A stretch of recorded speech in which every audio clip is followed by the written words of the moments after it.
He's dominating the airways right now, but are you concerned that Donald Trump, being Donald Trump, will actually hurt him and his bottom line in the long run? Well, you know, I've known Donald Trump for over a decade now, and the one thing that I admire about the man is that he speaks truth and he stands behind his truth. Regardless of whether you agree with the delivery of the message or not, you can't debate that he's bringing to light important issues. I think that we live in a country where we boast about having freedom of speech, but yet most Americans are afraid to use it. And I think that's because of our innate ability, or I should say insecurity within most human beings, and that overwhelming need to be accepted rather than rejected. Not to mention that as a small business owner, I've spoken to so many small business owners who are afraid to actually voice their opinion for fear that their customers will leave them, and then they basically will not have the ability to provide for their family. Their livelihood will be gone. And so really, do we live in a country where we're allowed to speak truth? And I think that's what Donald Trump is really bringing to light right now. And, you know, as a Cuban American, my parents are immigrants. What I'm saying is that there's truth behind what he's saying. So maybe the delivery is not what we all want to hear, but there's truth behind it. For instance, I think that it's a free-for-all. Right now, immigration's a big topic because he's brought that to light. I'm a Cuban American, and I am so proud that my parents were immigrants, but they came here the right way. They followed the policy and things were done right. All he's saying is it can't be a free-for-all, and there has to be a procedure. And so everybody's up in arms because they're basically, you know, changing his words and just focusing on a few words that he said, but let's not forget about the overall messaging here. You know, everybody's trying so hard to be politically correct. I want Randall to be able to get in here because we don't have a lot of time, but I understand you think that his message is right, but he's not saying it properly. Randall, you disagree with that? Yeah, I completely disagree. With all due respect to Katrina, I don't hear any truth in what Donald is saying to say that Mexicans are rapists and are criminals. And I think the real issue here is an issue around privilege.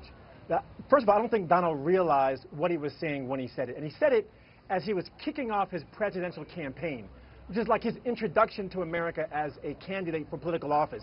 You're saying Mexicans are rapists and are criminals. And then having been called out on saying it, the man is doubling down and not retreating and not apologizing. There is no truth in the idea of immigrants being rapists and criminals. And the second thing I'll say on that is... But Randall, he's not saying, and you have to give, he's not saying that all Mexicans are no, he's not saying all, but he is... Exactly. But he is stereotyping. He is stereotyping, and he's feeding into a stereotype. And if you endeavor to be the president of the free country, then you have to have more responsible language, more inclusive language, more representative language that all Americans can see a reflection of themselves. There's no truth to what he's saying at all, there's no truth to what he's saying at all in your estimation?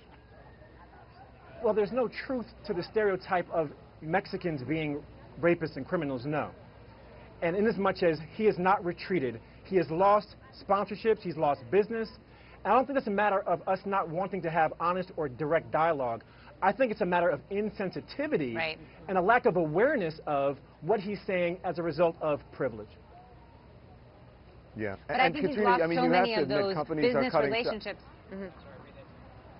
Yes, and companies are cutting ties, and this is what I'm saying is that companies are cutting ties because he's not being politically correct.